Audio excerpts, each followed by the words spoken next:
我有一個朋友姓金，佢係瑞士人，佢而家喺香港做事。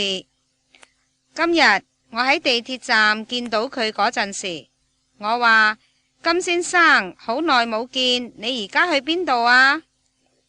我而家去買嘢，2點半要去機場接我嘅仔。你而家喺邊度做事啊？我而家喺一間美國公司做事，工作時間係由上晝9點至下晝5點，有1個鐘頭食晏。每朝都要搭地鐵、火車返工。你太太呢？佢係唔係都要返工啊？唔係，我太太由禮拜一至禮拜五要返學，佢學廣東話。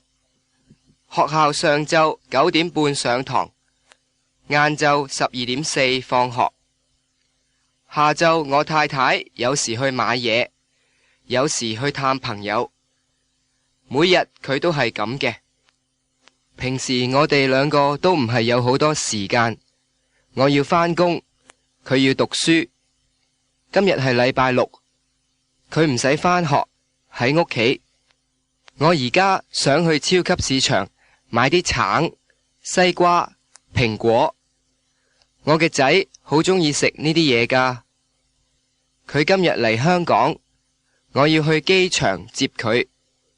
飛機下晝4點半到。請問而家幾點啦？哦，而家係1點半啦。係啊，我要走啦，第日見啦。好，第日見。